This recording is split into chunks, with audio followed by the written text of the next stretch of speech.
집사님 시간이 되는 것에서 병원에 계시는 권사님 같이 좀 꽃하고 좀 갖다 주었으면 좋겠어요. 갖다 드리고 시간이 되면 그렇게 할게요.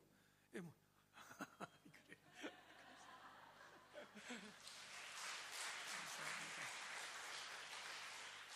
예, 감사합니다. 우리 지난 주일날 말씀에 우리는 한 가족이라고 그랬습니다. 오늘은 집사님, 권사님 이렇게 부르지 말고 옆에 분들에게 이렇게 불러주셔요. 좀 나이가 드신 분들은 아버님 그러시고, 좀 나이가 드신 분들이 밑에 있는 저기들에는 아들아 딸아 이렇게 불러주시고, 비슷한 사람들은 형제님, 자매님 이렇게 한번 불러봅시다. 우리 가족입니다. 우리 다 같이 불러주고 우리 서로가 축복해 주시기 바랍니다. 예, 나이가 드신 분들은 아버님이고 우리 형제님, 자매님, 예, 감사합니다. 딸아, 아들아, 우리 딸들입니다. 우리 아들들입니다. 예, 감사합니다. 예. 오늘 어버이 주일인데 여러분, 사람들에게는요 그 사람들의 특성에 맞는 마음을 가지고 있어요. 마음이 다 달라요. 마음이. 정치하는 사람은 정치인의 마음을 가지고 있잖아요. 그죠? 장사하는 사람은 장사꾼의 마음이 있어요. 장사하는 사람은 늘 그 마음은 어떻게 하면 내가 돈을 벌 수 있을까? 늘 그런 생각만 하게 됩니다. 그런가 하면 운동선수는 운동선수의 마음이 따로 있어요. 욕심쟁이는 뭐를 가지고 있어요? 놀부, 이거를 뭐라고 그래요? 심보라 그래요. 심보.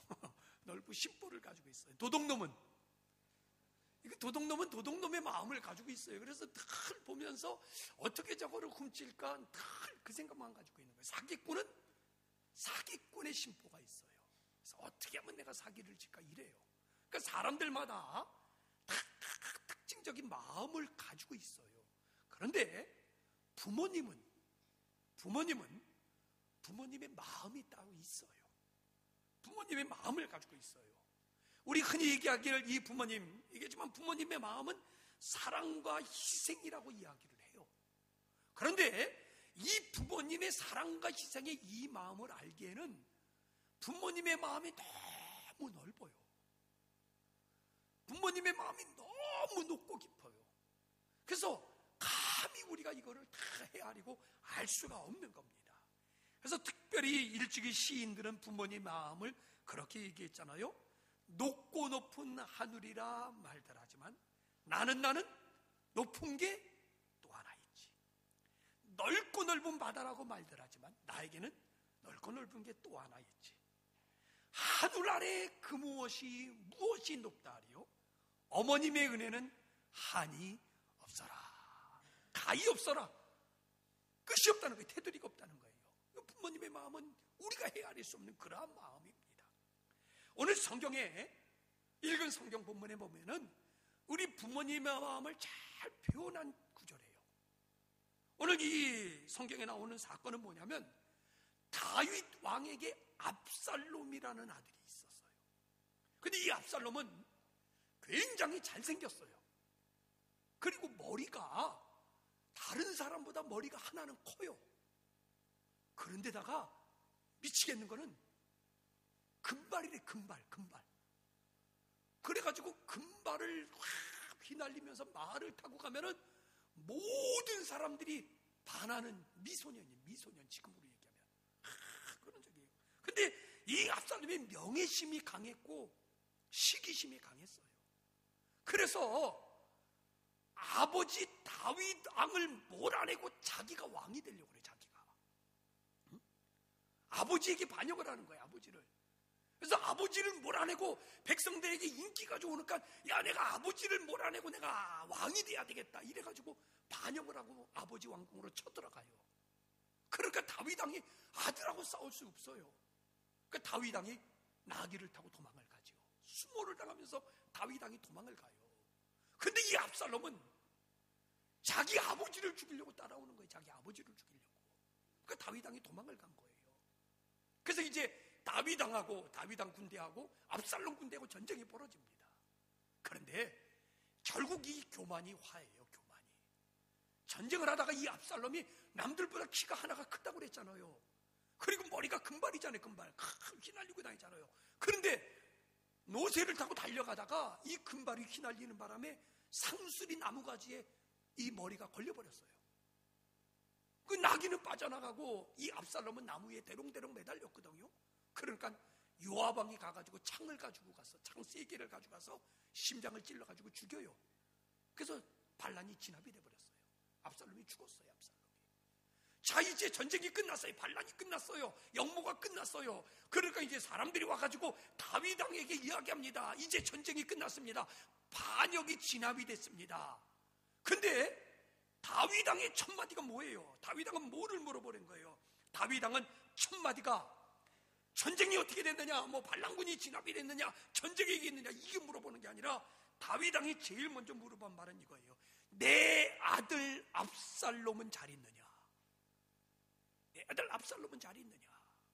그랬더니 그 소식을 전하는 점령이 이렇게 얘기를 합니다. 내 주 왕의 원수와 왕을 대적하는 자는 다 그 청년같이 되기를 원합니다. 이게 뭐예요? 죽었다는 거예요.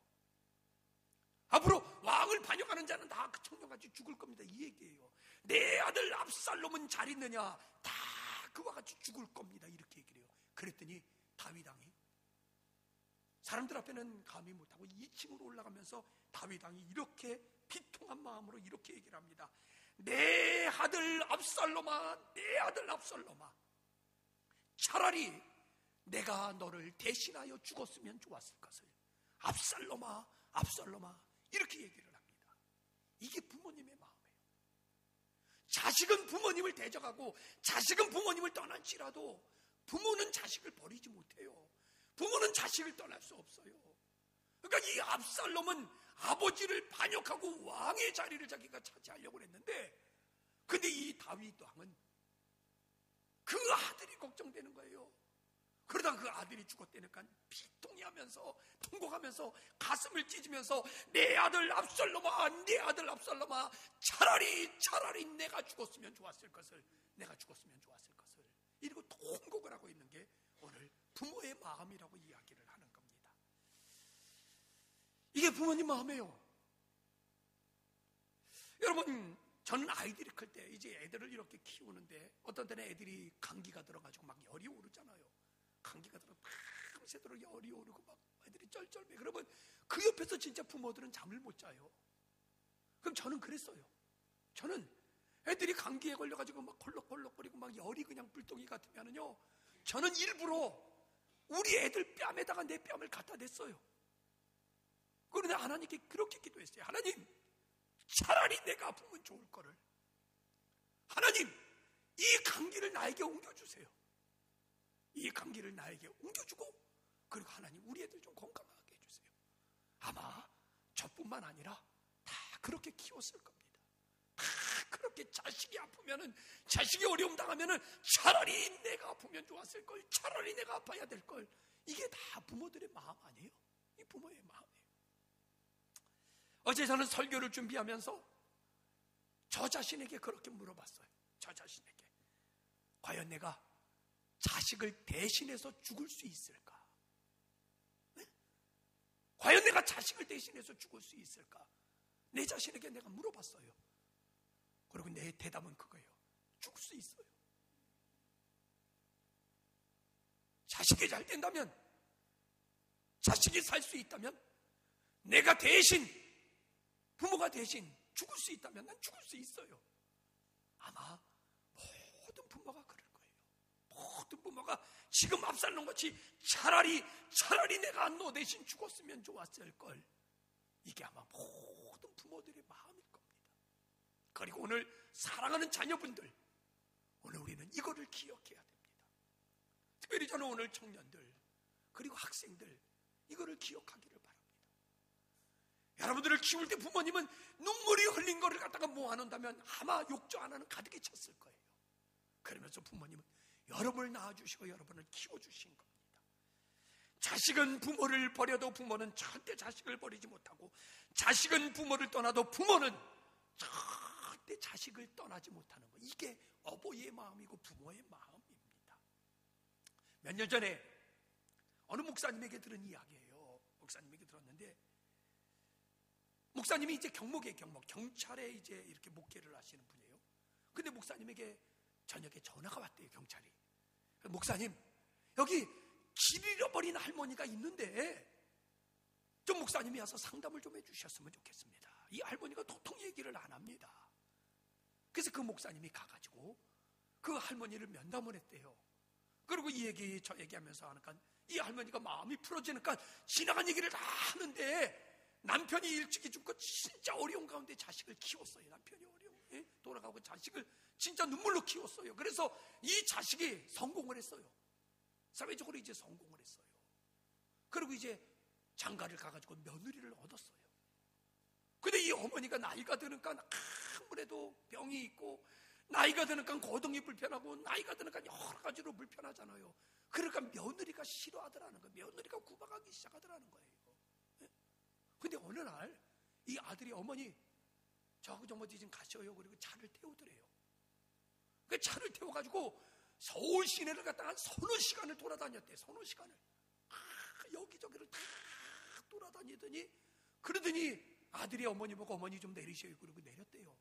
내렸더니 아들이 그냥 가버렸대. 버린 거예요. 아들이 가버린 거예요. 근데 그 목사님이 그 할머니하고 이야기를 하는데 할머니가 너무나 기억력이 좋고 할머니가 모든 걸 또렷하게 다 기억하는 할머니예요. 그래서 그 목사님이 다 할머니하고 이야기를 하고 지난 얘기 상담을 한 다음에 그 목사님이 물어봤대. 그래서 그 아드님 이름이 뭡니까? 그랬대요. 그랬더니 이 할머니가 갑자기 몰라. 나 아들 이름 몰라. 나 아들 이름 모른다는 거예요. 그 목사님이 할머니, 그러면 할머니가 어디 사셨어요? 할머니가 산 동네 좀 얘기해 보셔요. 나 어디 살았는지 모른다는 거예요. 그래서 할머니가 다 그 목사님에게 사정하기를 난 아들 이름도 모르고 난 어디 살았는지 모르고 나 아무것도 모른다고. 그러니까 제발 나를 양로원 좀 보내달라고, 양로원 보내달라고 그러더라는 거예요. 여러분, 진짜 그 할머니가 아들의 이름을 몰랐을까요? 진짜 그 할머니가 자기가 살았던 동네, 자기가 어디서 살았는지 몰랐을까요? 다 알고 있어요. 다 알고 있는데 자식은 할머니, 어머니를 버렸을지라도 어머니는 자식 못 버리는 거예요.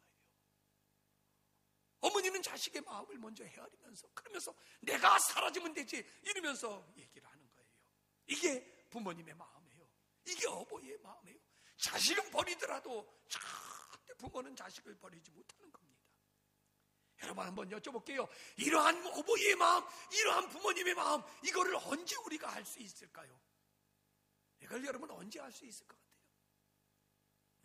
우리 흔히 그렇게들 얘기합니다. 뭐라고 얘기하면은 철들면은 부모님의 마음을 안다고 그래. 철들면은. 그래서 우리 청년들이 군대를 가면은요, 군대를 가면 제일 먼저 누구에게 편지를 보내요? 어머님에게 편지를 보내요. 그럼 자식들이 군대에 가가지고 제일 먼저 편지에 쓴 게 뭐예요? 그동안에 불효했습니다. 그동안에 마음을 아프게 드렸습니다. 여기 군대 왔더니 그저 어머니 생각, 아버지 생각뿐입니다. 그동안에 너무나 감사했습니다. 내가 이제 철이 들었습니다. 이제 내가 제대하고 나면은 부모님 잘 모실게요. 그러면 이제 그 편지를 받고 눈물을 흘리면서 부모들이 눈물을 훔치면서 뭐라고 그래요? 이 자식 뭐 들었네? 철 들었네. 이거 군대 가더니 철 들었네. 이 자식 철 들었네. 근데 군대 갔다 오면 또 그래. 갔다가 제대하면 또 속상해. 또 속썩여. 그러니까 부모님의 마음을 철들었다고 그러지만 부모님의 마음은 다 모르는 거예요. 다 몰라요. 그 마음 몰라요.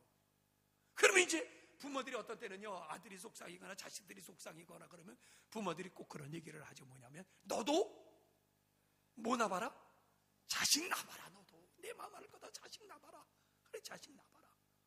진짜 자식을 낳고 나면은 부모님의 마음을 좀 알 수 있을 것 같아요. 우리 애들도 다 결혼시키고 났더니 얘네들이 결혼하기 전보다는 우리를 대하는 게 확실히 달라졌어요. 자기들도 애들 키우니까 알겠는 거예요. 확실히 달라졌어요. 가끔가다 엄마한테 그래요. 우리도 어렸을 때 이랬어? 말 안 들으면 우리도 어렸을 때 이랬어? 힘든 일 있으면 우리도 어렸을 때 이렇게 했어? 뭐 그런 얘기를 해요. 그런데 여러분, 제 경험으로는요, 우리가 부모가 돼도 부모님 마음 다 몰라요. 내가 부모가 돼봐도 그 부모님의 마음을 다 몰라요. 모르는 거예요. 다 알 수가 없어요. 그런데 제 경험으로는 그러면 부모님의 마음을 언제 알 수 있느냐? 부모님의 마음을 알 수 있는 거는요, 부모님이 돌아가시면 알아요. 부모님이 돌아가시고 나야지만 진짜 그 부모님의 마음을 알 수 있을 것 같고, 부모님이 돌아가시고 나야지만 그 부모님이 안 계시는 자리가 허전하고, 부모님이 돌아가시고 이 세상에 안 계실 때 부모님이, 어머니가, 아버지가 나를 이렇게 사랑했는데, 이 마음이 그때서야 오는 거예요. 그때서야 깨닫게 돼요. 그래서 이거를 깨닫고 났거든요. 깨닫고 나서 보니까 이미 부모님은 안 계시는 거예요. 효도하려도 효도할 수도 없어요. 이미 부모님은 안 계시는 거예요. 그래서 정철 시인은 뭐라 그랬습니까? 어버이 살아실 때 섬기기를 다하여라. 돌아가신 후에 애달다 어이하리. 평생에 고쳐 못할 일은 이뿐인가 하노라. 평생에 부모님에 대한 사랑을 부모님이 돌아가신 다음에 깨달았는데, 이거 어떻게 할 방법이 없어요. 부모님이 이미 돌아가시니까. 그래서 오늘 성경에서도 우리에게 가르쳐주는 건 뭐예요? 부모님 살아계실 때 잘하라는 거예요. 돌아가신 다음에 진수성찬 차려놓고, 돌아가신 다음에 먹지도 못하는 음식 차려놓고 뭐 한다고 그러지 말고, 살아계실 때 그래도 떡 하나라도 드리고, 살아계실 때 그래도 음식 하나 정성껏 드리고, 이게 효도 아니에요. 돌아가신 때 안 하는 것보다는. 돌아가시고 나면은 부모님의 크신 사랑, 희생적인 사랑이 마음으로 느껴집니다. 그러나 부모님 돌아가시고 나면, 제 경험에 저는 부모님 다 돌아가셨잖아요. 제 경험에 부모님 돌아가시고 나면은요, 잘한 일은 하나도 생각 안 나고 후회되는 일만 생각나요. 후회되는 일만. 내가 그때 왜 그랬을까? 내가 그때 그거 그러지 않았으면 좋았을까? 부모님 돌아가시는 후회되는 일만 생각나요. 저는 지금도 제 마음을 괴롭히는 게 있어요. 여러분 앞에 고백을 합니다. 우리 집사람한테 얘기는 안 했는데, 지금도 이게 나를 굉장히 괴롭혀요. 근데 그게 뭐냐면은, 가장 어려울 때, 아버지가 이제 사업에 실패하고 보증서 가지고 사업에 실패하고 가장 어려울 때, 근데 그런 거예요. 집안이 어려우면 형제끼리 싸움도 잦아요. 집안이 어려우면. 근데 그때 형하고 나하고 싸웠어요. 형하고 나하고 방에서 싸우는데, 단칸방에서 다 사는데 형하고 나하고 막 싸웠거든요. 그 막 엉겨 붙어가지고 싸우는데, 아버지가 그거를, 얘들 니네들 그러면 어떡하냐, 형제끼리 싸우면 어떡하냐고 말리는 거예요. 근데 말리는 아버지를 보는데 아버지에 대한 미움 감정이 확 생기는 거예요. 왜 나는 이런 아버지를 만나서 고생하는지, 왜 나는 이런 부모를 만나가지고 내가 이렇게 고생하는지, 갑자기 아버지에 대한 미움의 마음, 아버지에 대한 막 이런 원망이 갑자기 확 솟구쳐. 형하고 싸우는 도중에 그 내가 형을 갖다 발로 차는 척하면서 아버지 얼굴을 발로 찼어요. 근데 아버지 이빨이 맞아가지고 아버지 이빨이 그게 흔들거리더니 그게 뽑아졌어요. 뽑아버렸어요. 근데 그게 지금 30년이 지난 얘기예요. 30년이. 근데 30년이 지나면 잊혀져야 되는데, 요즘은 더 생각나는 거예요. 요즘은 더 생각나요, 그게. 근데 내가 아버지를 발로 일부러 차버렸어요, 일부러. 그래서 아버지가 이빨이 그냥 흔들거리더니 뽑아지더라고요. 그리고 또 하나 내가 후회되는 건, 제가 아버님을 모시고 이렇게 목회를 하면서 아침에 아버님을 이렇게 교회 마당에다가 앉혀드렸어요. 그럼 날이 뜨거워서 아버지 들어가실래요? 그러면 싫대요. 그냥 앉아 계셔요. 그렇게 하고. 근데 지금 내가 후회되는 건, 그때 휠체어 하나 15만 원이었는데 그게 아까워서 휠체어 하나 못 사드린 거예요. 근데 그 아버지를 휠체어에다 앉혀드려가지고 이렇게 동네를 다니면서 내과도 다니고 언덕바지도 다니고 이렇게 동네를 갖다 좀 모시고 다녔다면 얼마나 좋았을까. 그게 돌아가신 지 30년 됐는데 지금도 그게 내 마음에 후회가 되는 거예요. 이 두 가지가 저를 그렇게 괴롭히는 거예요.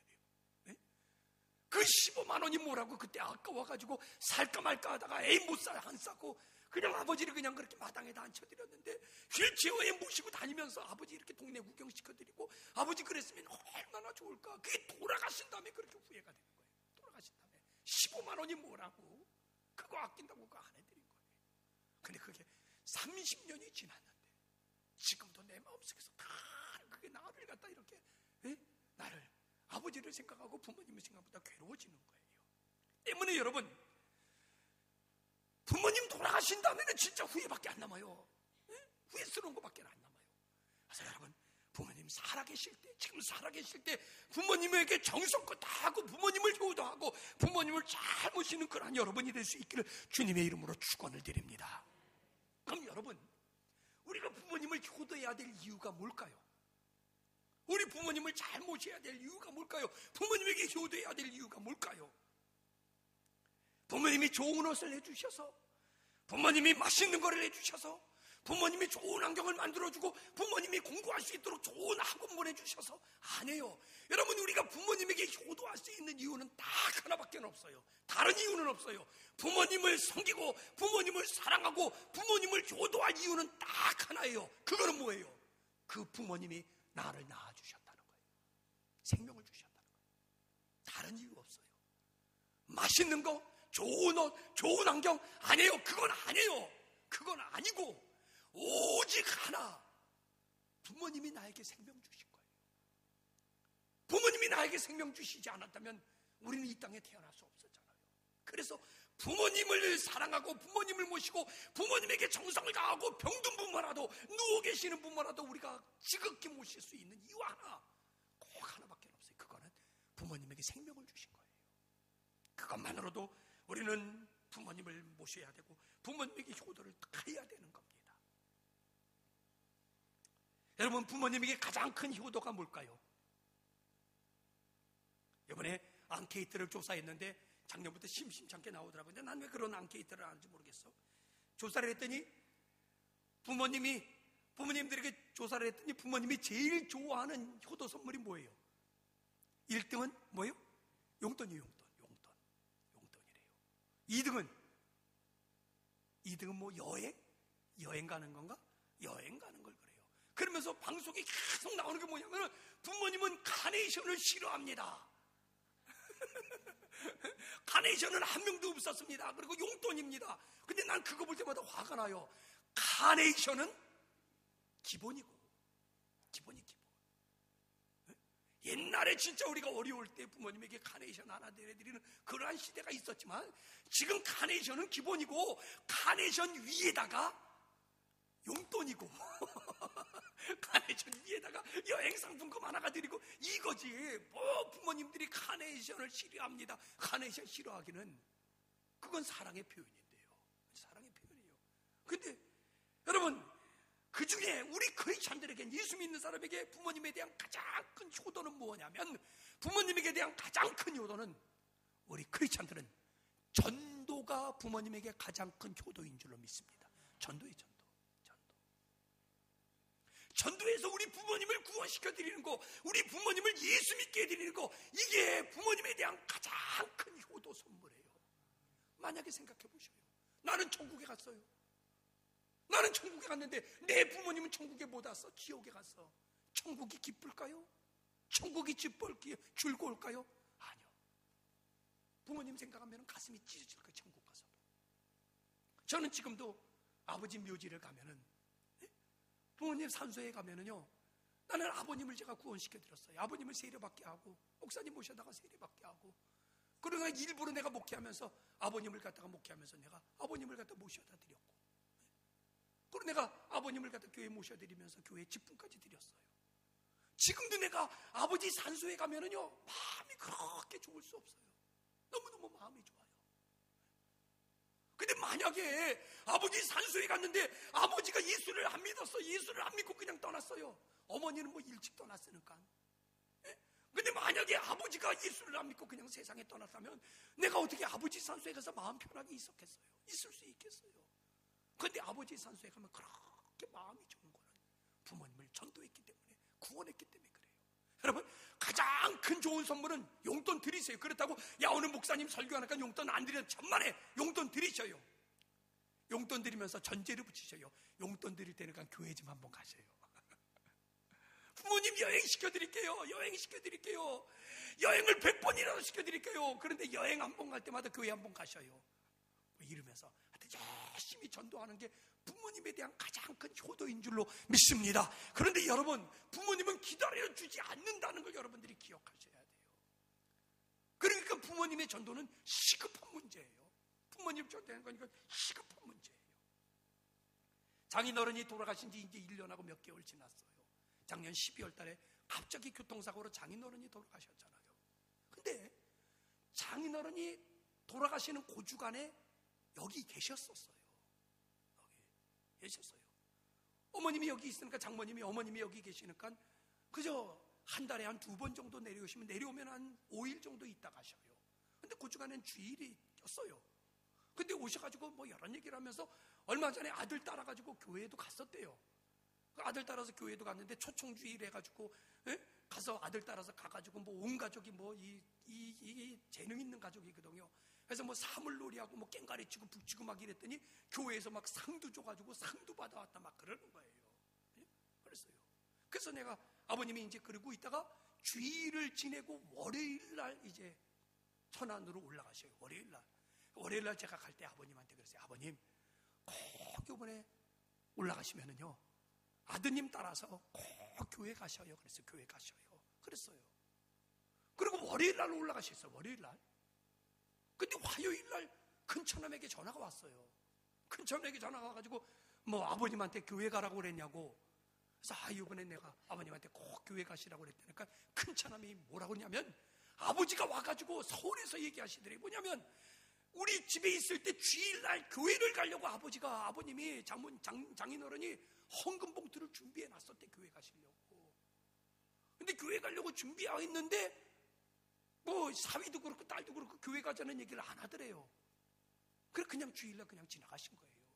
그리고 월요일날 가려고 그랬더니 아버님 꼭 올라가셔서 교회 가셔요. 그랬다고 이제 아들한테 가서 얘기를 했나 봐요. 그 처남이 나한테 전화해가지고 교회 가시라고 그랬냐고. 그러면서 이번 주일날 교회 가시겠다고 헌금 준비했는데 뭐 그런 얘기를 하셔요. 그래서 내가 다음에 오시면 꼭 내가 교회 모시고 와야 되겠다. 그랬어요. 근데 그리고 이틀 만에 교통사고로 돌아가셨잖아요. 이틀 만에. 그 월요일날 제가 올라가시면서 꼭 교회 가셔요. 화요일날 처남이 전화 와가지고 교회 가려고 다 헌금 준비했는데 교회 가자는 얘기 안 해가지고 그냥 교회 안 가셨다고 그래가지고 꼭 내가 이번에 오시면 교회 모시고 가야지 그랬는데 목요일날 돌아가신 거예요. 부모님이 기다려주지 않아요.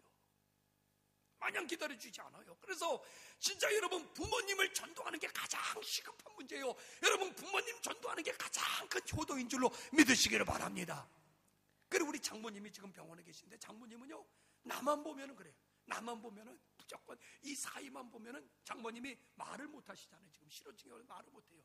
근데 장모님이 나만 보면은 뭐라고 막 그러셔요. 그 얘기 가만 두면 기도해달라는 거예요. 기도해달라는 거예요. 그래서 기도해주면 아멘 그러고 기도해줘. 그렇게 하고. 그 여러분, 여러분들 부모님 전도를 갖다가 가장 시급한 일로 삼고 진짜 부모님을 구원시켜드리고 부모님을 천국길로 열어드리는 그런 여러분 될 수 있기를 주님의 이름으로 축원을 드립니다. 그래서 우리 저번 주에 오신 우리 정계자 성도님, 우리 네 분이 이렇게 오셨는데도 참 저는 감사해요. 너무나 귀해요. 따님이 다 부산에서 오면서 어머니 전도하고 아버님 전도하려고는 이렇게 모시고 온 거 얼마나 감사한지 몰라요.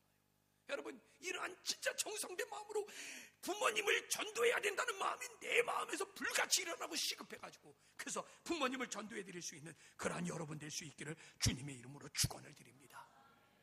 이제 말씀을 결론적으로 정리를 하면서 신앙적으로 맺으려고 합니다. 다윗의 비통함, 압살롬아, 내 아들 압살롬아, 내가 너를 대신하여 죽었다면 좋았을걸. 이게 부모님 마음이거든요. 근데 이거를 갖다가 또 실천하신 분이 있어요. 이게 누굽니까? 하나님이 하나님이 이거를 실천했잖아요. 우리는 다 죄 때문에 죽게 된 사람들이에요. 우리는 다 죄 때문에 죽을 수밖에 없어요. 그런데 하늘 아버지 하나님이 우리가 죽게 된 것을 견디지 못해서 하나님이 저 보좌를 버리고 이 땅으로 오셨잖아요. 그래서 이 땅에서 우리 대신에 압살롬아 내가 대신 죽었으면 좋았을 걸 하는 그거를 하나님은 실천하시고, 하나님은 우리 대신에 십자가에서 돌아가셨어요. 그래서 우리는 새 생명을 얻은 거예요. 육신의 부모님을 공경해야 될 이유가 생명을 주신 거라면, 영의 아버지 하나님을 공경할 이유도 우리 영의 아버지도 우리에게 생명을 주셨습니다. 때문에 우리 크리스찬들이 위로는 하나님을 공경하며 순종하며 살고, 동시에 이 땅에서는 육신의 부모님을 하나님 아버지처럼 잘 섬기는 것, 저희들의 마땅한 도리인 줄로 믿습니다. 그리고 하나님은 약속합니다. 이렇게 부모님을 공경하면, 부모님을 공경하는 자에게 이 땅에서 장수하고 내 생명이 길며 내가 너에게 땅을 축복으로 주리라, 이렇게 약속했습니다. 결국 부모님을 공경하는 것은, 부모님에게 효도하는 건 우리가 복받을 일을 하는 거예요. 복받을 일을 하는 거예요. 그래서 우리 부모님은 우리에게 생명을 주셨어요. 그리고 부모님은 우리에게 효도할 수 있는 기회, 복받을 수 있는 기회도 우리가, 부모님이 우리에게 주시는 겁니다. 그래서 여러분, 이 땅의 부모님 잘 섬기고, 그 부모님을 잘 섬기고, 부모님을 갖다 잘 효도함으로 이 땅에서 여러분 하나님의 축복을 마음껏 누릴 수 있는 그러한 여러분 되시기를 주님의 이름으로 간절히 축원을 드립니다. 오늘 이 시간에 우리 자녀들 한번 다 일어나 보세요. 자녀들 다 일어나셔요. 자녀들 다 일어나가지고, 자녀들 지금 부모님 옆으로 가셔요. 부모님 옆으로 다 가셔요. 오늘 부모님 옆으로 가시고, 자녀들 부모님 옆으로 다 가셔요. 부모님 옆에 가서 앉으셔요. 부모님 옆에 가서 앉으시고, 한번 부모님 한번 껴안아 드리세요. 아버지 어머니 사랑해요. 그리고 한번 껴안아 드리세요. 사랑해요. 우리 부모님 사랑해요. 어머님 사랑합니다. 우리 이 찬송을 드리면서 우리 부모님하고 손 꼭 잡고 우리 찬송 드립시다. 찬송합니다. 낳으시고 길러주신 577장.